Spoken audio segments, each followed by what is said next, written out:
भारत ने महत्वाकांक्षी समुद्रयान परियोजना के साथ गहरे समुद्र पर अपनी नजरें जमा ली हैं। 2026 तक मानव अंतरिक्ष यात्रियों को हिंद महासागर की तलहटी में भेजने का लक्ष्य।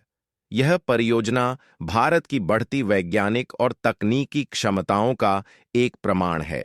समुद्रयान परियोजना की प्रमुख चुनौतियों में से एक सबमर्सिबल वाहन विकसित करना है, जो अंतरिक्ष यात्रियों को समुद्र की गहराई तक सुरक्षित रूप से ले जा सके। वाहन को गहरे समुद्र के भारी दबाव और अंधेरे का सामना करने में सक्षम होना होगा।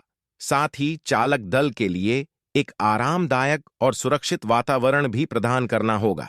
समुद्रयान भारत 3 लोगों को सबमर्सिबल से 6000 मीटर की गहराई तक भेजेगा। समुद्रयान परियोजना भारत का पहला मानवयुक्त महासागर मिशन गहरे समुद्र के संसाधनों का अध्ययन करने और जैव विविधता मूल्यांकन करने के लिए डिजाइन किया गया है। इसरो वर्तमान में समुद्रयान परियोजना के लिए 2 अलग-अलग प्रकार के सबमर्सिबल वाहन विकसित कर रहा है। पहला एक गहरे समुद्र में पनडुब्बी है, जिसका उपयोग समुद्र तल का पता लगाने और वैज्ञानिक प्रयोग करने के लिए किया जाएगा।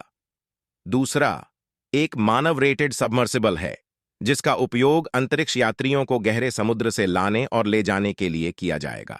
भारत की महत्वाकांक्षी समुद्रयान परियोजना, जिसका उद्देश्य गहरे समुद्र और उसके संसाधनों की खोज करना है, एक सबमर्सिबल वाहन में 3 कर्मियों को 6000 मीटर की गहराई तक भेजने के लिए तैयार है।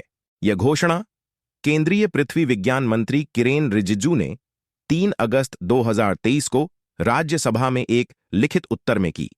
समुद्रयान परियोजना भारत का पहला मानवयुक्त महासागर मिशन गहरे समुद्र के संसाधनों का अध्ययन करने और जैव विविधता मूल्यांकन करने के लिए डिजाइन किया गया है।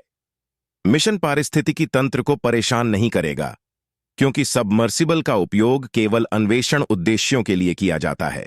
यह परियोजना बड़े गहरे महासागर मिशन का हिस्सा है, जो केंद्र की ब्लू इकोनॉमी नीति का समर्थन करती है। इस नीति का लक्ष्य देश की आर्थिक वृद्धि, बेहतर आजीविका, रोजगार सृजन और समुद्री पारिस्थितिकी तंत्र के स्वास्थ्य को बनाए रखने के लिए समुद्री संसाधनों का निरंतर उपयोग करना है। समुद्रयान परियोजना के 2026 तक साकार होने की उम्मीद है और इसे चेन्नई में national institute of ocean technology (NIOT) द्वारा डिजाइन और विकसित किया जा रहा है।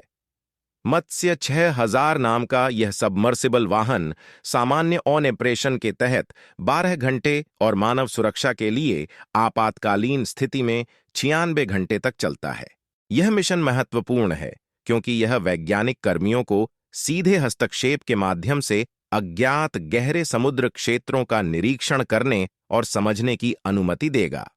यह केंद्र सरकार के न्यू इंडिया के दृष्टिकोण से भी मेल खाता है, जो ब्लू इकोनॉमी को विकास के 10 प्रमुख आयामों में से एक के रूप में उजागर करता है। गहरे महासागर मिशन की लागत 4077 करोड़ रुपए अनुमानित की गई है, जिसमें समुद्रयान परियोजना भी शामिल है, जिसे 5 साल की अवधि में कुछ चरणों में लागू किया जाएगा। समुद्रयान का विज्ञान।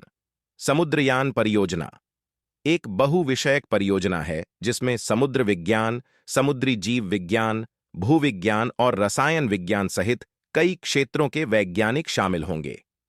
इस परियोजना का उद्देश्य गहरे समुद्र में वैज्ञानिक अनुसंधान करना और गहरे समुद्र में अन्वेषण के लिए नई तकनीक विकसित करना है। समुद्रयान परियोजना का एक प्रमुख लक्ष्य गहरे समुद्र के पारिस्थितिकी तंत्र का अध्ययन करना है। गहरा समुद्र विभिन्न प्रकार के अनोखे और आकर्षक जीवों का घर है, जिनमें से कई अभी भी विज्ञान के लिए अज्ञात हैं। इन प्राणियों का अध्ययन करके समुद्रयान वैज्ञानिकों को उनके जीव विज्ञान और पारिस्थितिकी के बारे में और अधिक जानने की उम्मीद है। समुद्रयान परियोजना का एक अन्य लक्ष्य गहरे समुद्र के भूविज्ञान का अध्ययन करना है। गहरा समुद्र विभिन्न प्रकार की भूवैज्ञानिक विशेषताओं का घर है, जैसे हाइड्रोथर्मल वेंट, सीमाउंट और गहरे समुद्र की खाइयां। इन विशेषताओं का अध्ययन करके समुद्रयान वैज्ञानिकों को गहरे समुद्र के निर्माण और विकास के बारे में और अधिक जानने की उम्मीद है। समुद्रयान परियोजना गहरे समुद्र में खोज के लिए नई तकनीकें भी विकसित करेगी। इन प्रौद्योगिकियों में नए प्रकार के सबमर्सिबल वाहन, पानी के नीचे संचार प्रणाली और जीवन समर्थन प्रणाली शामिल होंगी। इन नई प्रौद्योगिकियों के विकास से गहरे समुद्र में अन्वेषण को सुरक्षित और अधिक सुलभ बनाने में मदद मिलेगी। समुद्रयान का प्रभाव। समुद्रयान परियोजना एक साहसिक और महत्वाकांक्षी उपक्रम है। इसमें गहरे समुद्र के बारे में हमारी समझ में क्रांतिकारी बदलाव लाने की क्षमता है और यह नई खोजों और प्रौद्योगिकियों को भी जन्म दे सकता है जो समग्र रूप से समाज को लाभान्वित कर सकते हैं। समुद्रयान परियोजना भारतीय वैज्ञानिकों और इंजीनियरों की नई पीढ़ी को भी प्रेरित करेगी। यह उन्हें दिखाएगा कि अगर वे ठान लें तो कुछ भी संभव है। समुद्रयान परियोजना भारत की बढ़ती वैज्ञानिक और तकनीकी क्षमताओं का प्रतीक है। यह नवाचार और प्रगति के प्रति भारत की प्रतिबद्धता का प्रमाण है। इस मिशन के साथ भारत संयुक्त राज्य अमेरिका, रूस, फ्रांस, जापान और चीन सहित उपसमुद्री मिशनों को संचालित करने के लिए विशेषज्ञ प्रौद्योगिकी और वाहनों वाले देशों के विशिष्ट समूह में शामिल हो सकता है। और अधिक जानकारी के लिए मेरे चैनल को सब्सक्राइब करें। मेरे अगले वीडियो की सूचना पाने के लिए बेल आइकन दबाएं। मेरा वीडियो देखने के लिए धन्यवाद और तहे दिल से शुक्रिया। मिलते हैं अगले वीडियो में। जय हिंद।